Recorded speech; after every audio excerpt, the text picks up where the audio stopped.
Hey people, welcome to Footy Fans TV. I hope everyone's doing well. So today, we're going to take you through an update of the latest transfers that have happened in the last week or two. There's been a lot of goings on, so we just wanted to get into that with you guys. Do you want to start us off, bro? Who do you want to go with? I think we'll start with the main man, Gareth Bale to Tottenham. Makes sense. I think that's a great signing from them. I'm very surprised. Front three is Son, Harry Kane and Gareth Bale. Although he's injured, I think, now. He's injured. He's out for at least a month, is what they're saying. Yeah. And I'm surprised that even though he technically failed his medical, they still chose to sign him, paying him something like 22 million euros, 20 million pounds a year in salary. That is either going to be a great deal or a deal that could cost a manager their job. Because if he ends up being out for 3, 4, 5 months, then he comes in, then there's a lot of pressure on him. Then they've got this big wage bill on their books. I know the loan's only for a year, but that could look really bad. I'm hoping Gareth Bale, 31 years old, you can't say that he's past it. No. The guy's clearly got talent. He was destroying teams by himself before he left 7 years ago. I hope we see him back fully fit. I would love nothing more than to see that lineup that you just said, Kane, Son and Bale. That's lethal. That's lethal. My only concern is Jose Mourinho does not typically play that type of football. So unless he's going to do something different, which I struggle to see, I don't want to see Gareth Bale playing as a left or right wing back. I don't want to see that.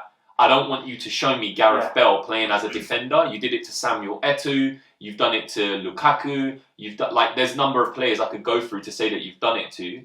But they won trophies. They won trophies. I agree with you. If he wins trophies at Spurs, fantastic. That would be great for Spurs fans. I'm sure Spurs fans will take that irrespective of the football. Can't remember the last time they won a trophy. Ooh, tingling there. It's been a long time. I can sense an Arsenal. It's been a long time. But listen, facts are facts. Facts are facts. It's been a long time. I agree. Nothing to do with Arsenal or whatever. So I would love nothing more than to see Spurs winning trophies because I believe they are a big club. They deserve more.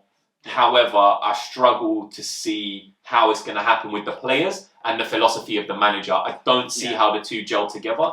They're used to playing a certain way. So, you know, they signed Reguilon as well. Left back, promising. It's very well documented that Danny Rose is going out the door. I think the way they've treated him is awful. That's just awful. It's horrible. Yeah. Next one, what do you want to go on to? Jota to Liverpool. For any of you that aren't aware, Wolves to Liverpool. I believe the fee is somewhere around £41 million, 43 million euros for a 23-year-old Portuguese player. International Portuguese. That's just scored with his international team. Mate, the business Liverpool are doing is just smart. As well. They're very smart. Very smart. I do still think they need a centre-back, but separate conversation. Yes, I think I do agree with you, and I think the Liverpool fans would agree. But Jota, very surprised that another club. Do you think he starts? I think he's going to put the pressure on the starting three because throughout last season there was situations and where I thought Firmino is off. Who are they going to bring in? Firmino I think he was injured last season, and I do believe that he will put that pressure on him to start. Yeah, I think he will have at least 10 appearances this season. Okay, so then we get on to Thiago. Well, that will be in a separate video. On a serious note, one of the best midfielders in the world. Proven. Yeah, one of the best. Proven. He's won everywhere he's gone. Yeah. He's a great player. The way he gets the ball as a midfielder, the way his intelligence of play. He's from La Masia, no? I believe so. I believe him so, and his brother. And his brother, yeah. The way he thinks, the way he breathes football. He does stuff on the pitch that are, in comparison, I'll compare him to players very similar to Xavi and Iniesta. I'm not saying they're the same players, but he's very similar. It's the same philosophy. The way he thinks football, the way he creates chances out of nothing, one pass, and he's so elegant on the ball. Yeah. So elegant. He makes a difficult pass look easy. Will he start at Liverpool? Yes. Yeah. They've managed to get a 29-year-old who is in his prime. Yeah. He's basically in the era of his career when he's peaking. I think it was less than that. I think it was 30 million euros that they managed to get him for. So what we've heard is that the deal was already done between Thiago and Liverpool.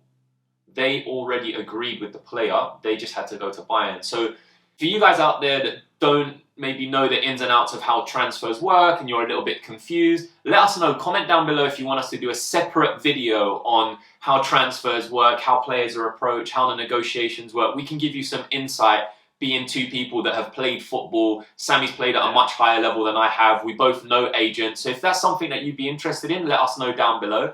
But typically, generally speaking, the way it works nowadays, guys, is the club or representatives of the club approach the player first. They negotiate with the player. Or his entourage, yeah. And once they've, that's right, or his entourage, representatives, once they've agreed with the player, they already have the upper hand. Then they go to the club and say, we want to buy this player. They've already turned the player's head. You're going into a conflict otherwise. Because if the club doesn't agree, the player can turn around and say, I'm not training. So I think that was already a done deal. I think they already agreed it. I agree with you. It's been a major coup. People making fun out of Liverpool. They haven't gone in. They haven't signed a new one. They're not. Mate, listen, you don't need to improve on perfection. Yeah. So, moving on. Traore, I'm very surprised. So we had a conversation yesterday about it. To Aston Villa. He went from a top 3 team in France. Competing in the semi-final of the Champions League.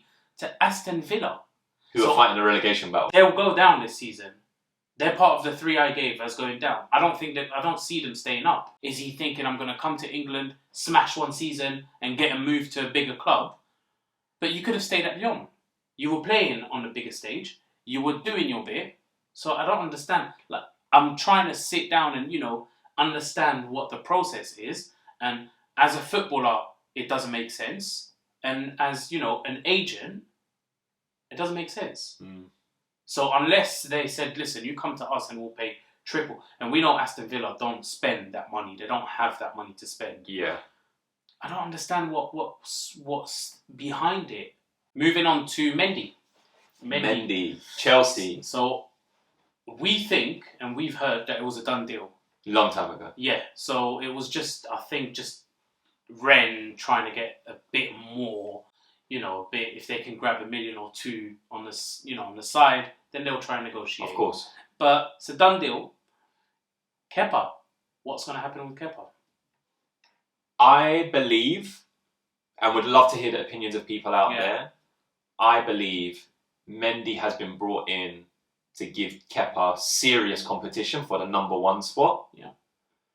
And one thing about Mendy, you guys go and look at his life story, see where the guy's come from. I tell you now, he has not come there to sit on the bench. He is a fighter. Yeah. So it's either going to be he raises Kepa's game or he goes way past him because Mendy is hungry. Yeah. He wants to eat. Yeah. Yeah? The guy's been unemployed, no job, sleeping in other people's houses. This is a hungry guy. This is not someone who's been at a big club his whole life, who's had all of the privileges that most football players have. This is a hungry guy. Having said that, he's joined Chelsea, so maybe he ends up in Nobu and Harrods and he's not hungry anymore. I don't know. But he will definitely end up there. Jokes aside, I think he's come, his mindset, to challenge Kepa for that number 1 shirt.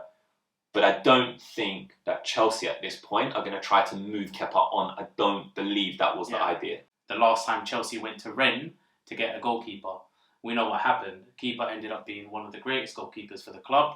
Started, maybe that could have happened with Mendy. Yeah. Peter Cech, for those of you that are not aware, I'm sure the Chelsea fans will know, but for those of you who may not be, Peter Cech, what can you say? The amount of records, most clean sheets in the Premier League? Yeah, I think so. Ever? Yeah. Something ridiculous. Yeah.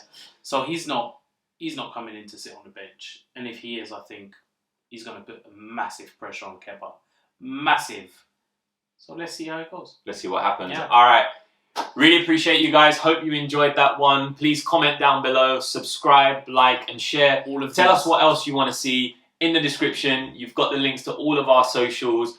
Instagram, TikTok, Twitter, some new stuff that's coming out. Who knows? Until next time, thank you very much for watching, and we'll see you all soon.